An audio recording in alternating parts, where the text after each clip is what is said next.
अस्सलाम वालेकुम students, welcome to my YouTube channel. बच्चों, अब मैंने केमिस्ट्री के एक्सरसाइजेज स्टार्ट की हैं। आपके सामने चैप्टर नंबर 1 की एक्सरसाइज लेकर आई हूँ, 9th क्लास की केमिस्ट्री की। तो ये आप पेज नंबर 1 पे देखिएगा तो सॉल्व्ड एमसीक्यूज मौजूद हैं जिनको मैंने सर्कल किया हुआ है। फिर उसके बाद पेज नंबर 2 देखें तो उसमें भी सॉल्व एमसीक्यूज हैं, उनको सर्कल किया हुआ है।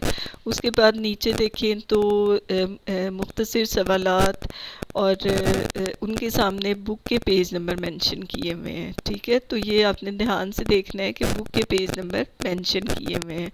उसके बाद फिर कुछ क्वेश्चंस ऐसे हैं जो आपकी बुक में नहीं है, उनको मैंने अलग से पेस्ट किया है।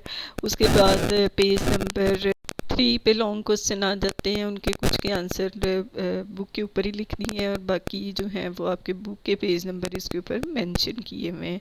फिर पेज नंबर 4 देखें तो यहाँ से शॉर्ट क्वेश्चन स्टार्ट हो जाते हैं बच्चों, ये आपकी बुक में से मैंने पेस्ट किए हैं।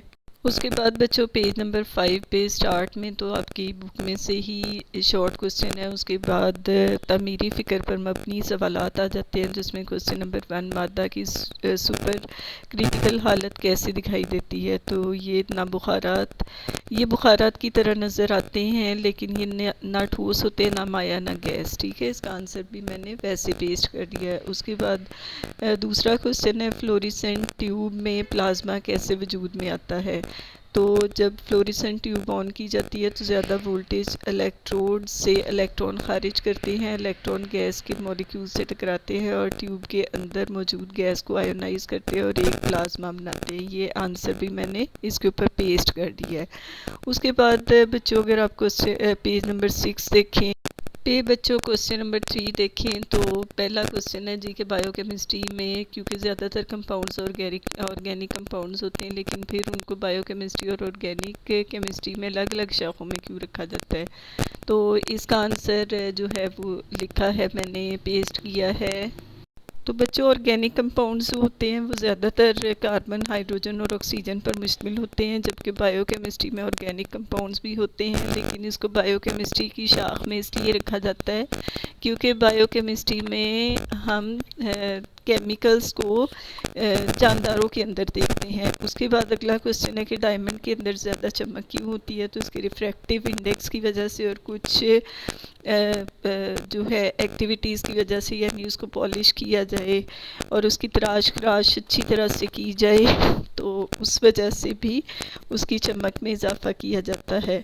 फिर उसके बाद क्वेश्चन नंबर 5 आ जाता है पानी में सोडियम क्लोराइड के हल होने के अमल को।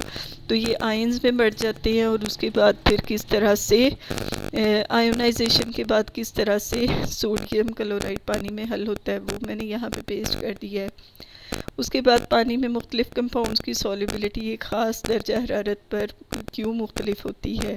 तो उसकी भी रीज़न लिख दी है कि कुछ सॉल्ट्स जो है वो हीट अब्जॉर्ब करते हैं और कुछ सॉल्ट्स जो है वो हीट खारिज करते हैं, जिसकी वजह से सॉल्युबिलिटी डिफरेंट होती है।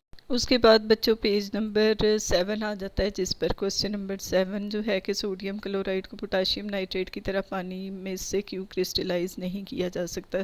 इसको क्रिस्टलाइज किया जा सकता है जब सोल्यूशन सुपर सैचुरेटेड हो जाए। उसके बाद अगला क्वेश्चन है जी कि ग्रेफाइट को हाथ लगाने से फिसलन क्यों महसूस होती है। ग्रेफाइट की कौन सी खासियत इसको इस काबिल बनाती है कि इससे लुब्रिकेंट के तौर पर इस्तेमाल किया जाए। तो बच्चों ग्रेफाइट में ग्राफीन की बहुत सी तहें मौजूद होती हैं और ये एक दूसरे के साथ लूजली जुड़ी होती हैं, जिसकी वजह से ये फिसल जाती हैं, तहें एक दूसरे के ऊपर से फिसल जाती हैं, इसलिए ग्रेफाइट को ये लुब्रिकेंट के तौर पर इस्तेमाल करने में हेल्पफुल होता है। उसके बाद बच्चों नीचे लॉन्ग क्वेश्चन स्टार्ट हो जाते हैं। तो ये कुछ क्वेश्चन ऐसे थे जिनके सिर्फ एक एक वर्ड में आंसर था, वो मैंने साथ ही लिख दिया है। उसके बाद बच्चों पेज नंबर 8, पेज नंबर 9 और पेज नंबर 10 पे जो आपकी बुक में से लॉन्ग क्वेश्चन थे वो मैंने यहाँ पर पेस्ट कर दिए हैं और साथ ही आगे उनके बुक के पेज नंबर भी मेंशन किए हुए हैं। बच्चों इसके साथ ही आपकी exercise number 1 chemistry chapter number 1 जो है वो कंप्लीट हो जाती है। उम्मीद है कि आपको ये वीडियो अच्छी लगी होगी, तो मेरे चैनल को सब्सक्राइब करना, लाइक करना और शेयर करना ना भूलिएगा। Thank you so much. अल्लाह हाफिज़।